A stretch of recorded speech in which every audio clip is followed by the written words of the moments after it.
कार्यक्रम में आगमन हो चुका है। मंच पर प्रदेश के यशस्वी मुख्यमंत्री, एक बार जोरदार तालियों से स्वागत कीजिए आदरणीय नारायण सिंह सैनी और सभी हमारे विशिष्ट अतिथियों का जो यहाँ पधार चुके हैं। और इस समय सबसे पहले मंच पर संचालन हो रहा है और इसीलिए माननीय मुख्यमंत्री श्री नारायण सिंह जी का एक बार पुनः मंच पर केंद्र में आने पर आइए मिलकर अभिनंदन करें, स्वागत करें, वंदन करें उनकी सोच को, उनके उस चिंतन को जहाँ संत कबीरदास जी जैसे संतों से प्रेरणा लेकर इस प्रदेश के अंत्योदय परिवारों, गरीब परिवारों, जरूरतमंदों के जीवन को खुशहाल बनाने के लिए जिन्होंने संकल्प लेकर इस प्रदेश को आगे बढ़ाने के लिए हम सब का जो इस राज्य स्तरीय समारोह में। इसके अलावा यहाँ माननीय मुख्यमंत्री महोदय के साथ साथ उनके मंत्रिमंडल के माननीय सदस्य हरिपाल भानोट जी, माननीय राज्य मंत्री सदन प्रधान विकास और पंचायत एवं सहकारिता विशंबर वाल्मीकि जी, राज्य मंत्री स्वतंत्र भारत, जुड़कर जीवन को सार्थक बना सके, उस दिशा में हम आगे बढ़ सके। और इसी विचार के साथ ये कार्यक्रम शुरू हुआ और प्रदेश के कोने कोने में अलग अलग जगहों पर ये कार्यक्रम होगा। समुदाय की तरफ से तालियों की गूंज यहाँ आए मंच तक और दूर दूर तक जाए, क्योंकि ये कार्यक्रम हमारे YouTube और सोशल मीडिया प्लेटफॉर्म पे करोड़ों लाखों लोग देख रहे हैं, देखेंगे भविष्य में। इसलिए अभिनंदन माननीय मुख्यमंत्री श्री नारायण सिंह जी का आज के इस बहुत ही महत्वपूर्ण कार्यक्रम में बहुत बहुत स्वागत है।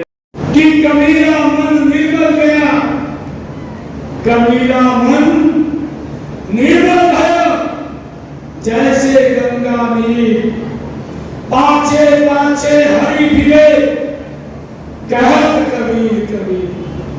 यह कबीरदास जी की ही वाणी है, यह हमें संदेश देती है।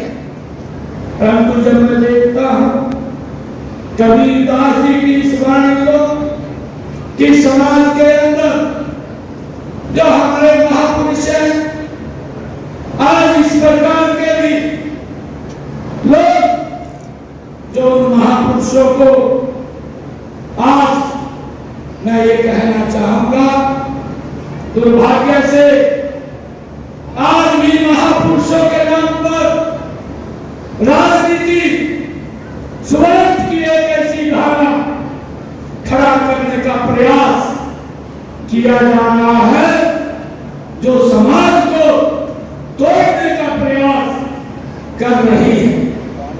ऐसे राजनेताओं ने संविधान निर्माता बाबा डॉक्टर भीमराव अम्बेडकर जी, जो भारत रत्न के सम्मानित भारत रत्न गौरव डॉक्टर भीमराव अम्बेडकर जी के दर्शन को भी नहीं बख्शा है, जिन्होंने हमें देश का संविधान दिया, एक नागरिक के तौर पर सभी को बराबरी का अधिकार दिया।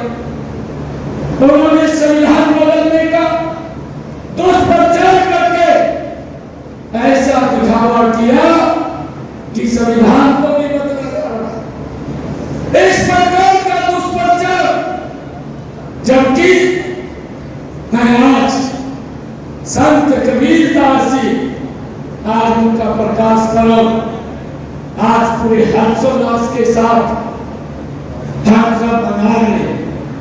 भाइयों, संविधान कोई ये किताब मात्र नहीं है, बल्कि ये भारत माता की आत्मा है। यदि ये आत्मा बदल दी जाए तो देश बचेगा नहीं।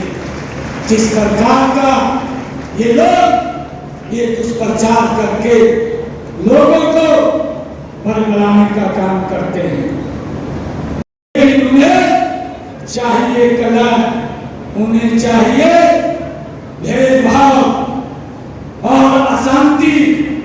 उनको लगता है जितना असंतोष, जितनी अशांति का वातावरण बनाएंगे, उतना उनको राजनीतिक लाभ होगा। इस बात को हमने समझना है, लेकिन सच्चाई यह भी है, ऐसे लोग जमीन से कट चुके हैं, जो लोग समाज के अंदर इस प्रकार के दहेज की भावना, इस प्रकार सरकार का झूठ फैलाने का काम करते हैं, उनके जमीन के ऊपर पैर नहीं है, वो जमीन से कट चुके हैं। इन्हें नजर ही नहीं है कि संत कबीर, महात्मा गांधी व बाबा साहब को मानने वाले हमारे देश का मूल स्वभाव क्या है, उनको आज तक इस बात के बारे में मालूम नहीं है। कबीर जी ने बिना किसी लाज लिहाज के रूढ़ियों पर सीधा प्रहार किया था।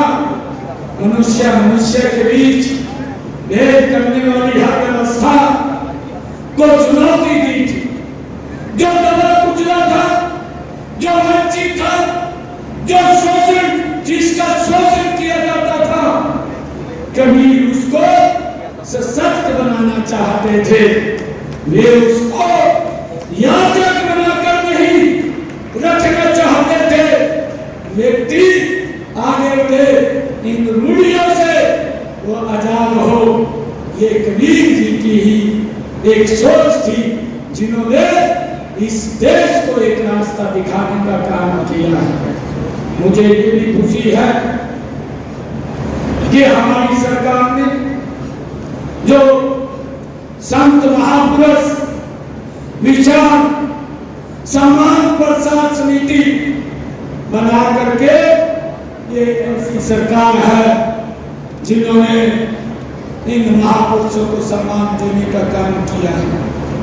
मित्रों, भाइयों, मैं आपको बताना चाहता हूं, इतने लंबे समय से देश और प्रदेश के अंदर उन महापुरुषों को जिन्होंने इस समाज को एक रास्ता दिखाने का काम किया, कभी भी उनको इस प्रकार से लोगों के बीच में जाकर के, समाज के बीच में जाकर के उनकी कभी सोच नहीं रही कि उनको सम्मान दिया जाए। परंतु ये सम्मान ये हमारी सरकार ने जन जन तक पहुंचाने का आज काम कर रही है।